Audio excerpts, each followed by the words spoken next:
Pourquoi tu dois travailler sur toi? Qui t'a vendu que tu devais travailler sur toi?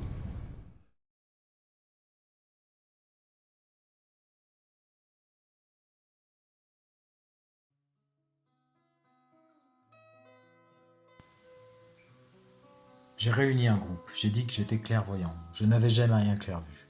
On est clairvoyant qu'après en avoir fait l'expérience. Avant d'en avoir fait acte, vous pouvez prendre l'air assuré de celui qui sait ce qu'il fait. À l'intérieur, cela sonne comme un mensonge. Pour notre mental, tout ce dont nous n'avons pas fait la preuve est un mensonge. Lorsque mon fils est né, j'ai dit je suis papa. Mon fils faisait de moi un père, mais les papas savent qu'on ne devient pas père en un instant. Il faut l'être pour l'être. Ce qui est arrivé concrètement, c'est que j'ai osé vivre selon ma vérité, osé dire des choses qui semblaient invraisemblables à mon esprit domestiqué. Depuis, ma vie a changé. Plus je transgressais les lois intérieures qui me confinaient à jouer le rôle de Franck, plus je m'accordais à ce qu'est Franck. J'avais cherché le sens de la vie sans voir l'évidence. Le but de la vie, c'est vivre. Il est inutile de faire le bien pour se protéger de la vie. Il n'y a pas une attitude qui plaise à la vie car rien ne lui déplaît. Tout est la vie. Tout.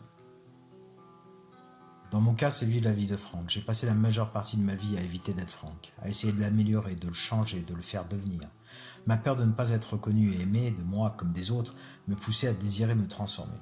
J'ai nié ce qui faisait de moi un type singulier, le relief de mes qualités et défauts, pour devenir champion de bon comportement. Tellement sage que je ne pensais plus ce que Franck pensait, je pensais ce qu'il fallait penser. Je ne faisais pas ce que je voulais, mais ce qu'il fallait faire. Je ne vivais pas ma vie, mais la vie qu'il convenait de vivre, quand on veut s'assurer d'avoir le beau rôle. M'éloignant de Franck, je m'éloignais de la matière. Persuadé que le but était l'esprit, qu'il fallait tout spiritualiser. Je croyais devoir devenir Dieu, que je croyais pur. Enfin, vous voyez le tableau. Chercher à devenir rien de tel pour s'éloigner de ce qui est déjà là. Nous sommes déjà là, nous sommes déjà ces humains que nous voulions être. Nous sommes déjà des hommes debout. Ce qui nous sépare d'en jouir, c'est simplement qu'on s'en rende compte. Cesser de devenir, c'est être déjà.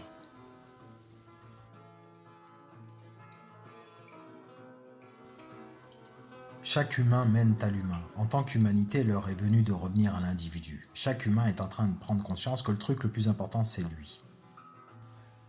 Si chaque grain de sable se met à s'occuper de lui d'une manière adéquate, la plage se portera d'autant mieux. Et il y a autant de vérité que de grains de sable. On est en train de sortir du monde de la vérité parce qu'aujourd'hui on a le sentiment que tout est devenu faux, que partout où l'on regarde on ne voit que de la mascarade.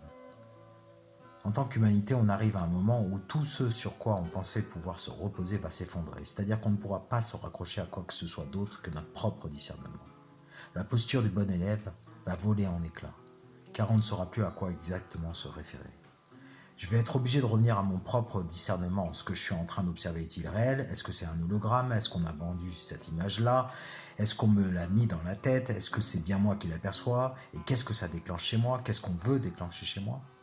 Quelque chose en nous nous pousse à aller vers soi. Seulement on sort de 2000 ans de judéo-christianisme où l'égoïsme c'est ce qu'il y a de plus grave. Se croire important c'est grave. Désirer avoir du pouvoir c'est grave. Reconnaître son pouvoir c'est grave. Donc d'un seul coup on est domestiqué dans un mouvement qui doit nous faire nier notre identité, notre individu, notre animalité, ce qui est fondamentalement nous. Mais il y a une graine à l'intérieur de nous qui est que nous sommes cette planète. Il y a un mouvement général qui retourne vers ces grains de sable que nous sommes qui prennent conscience de leur importance.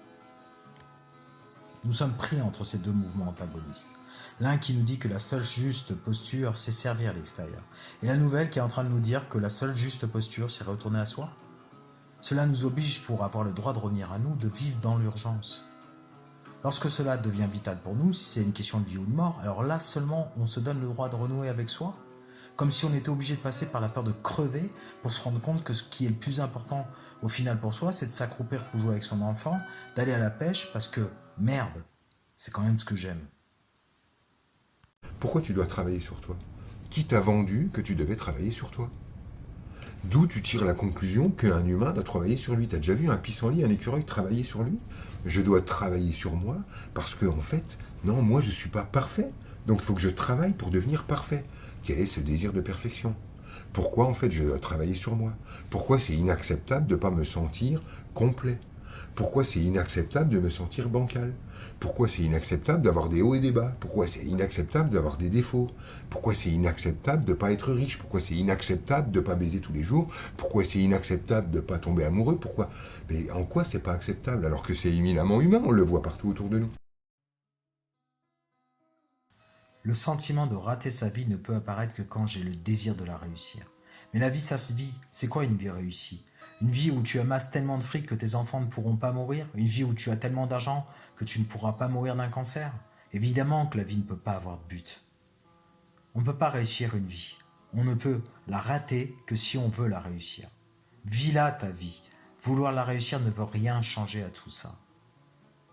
La vie est plus forte que toi. Il y a quelque chose qui se construit, exactement comme un arbre, printemps après printemps, qui va construire ses rameaux, ses bourgeons, ses feuilles, ses fruits. C'est la vie qui construit à travers celles et ceux qui sont en vie. Notre job, c'est d'être en vie. Et maintenant, ça se construit, ça pousse, ça se fait. Tu n'es plus la même personne qu'il y a 6 mois, qu'il y a un an. Tu t'es construit, quelque chose se construit, se fabrique. Prends le temps de regarder.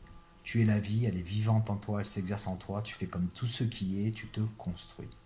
Pas besoin de la vaincre, cette vie. Elle est occupée pour toi, comme pour l'herbe, les animaux et le reste. Elle agit à travers toi. On se croit au-dessus d'elle, de la nature, mais en fait, elle agit à travers nous. Ce qui te manque, c'est renoncer. Renoncer à vouloir vaincre la vie. Car avec la globalité, le monde te fout la trouille. Tu te sens bloqué, tu compares ton fantasme amour, gloire et beauté avec ce que tu as.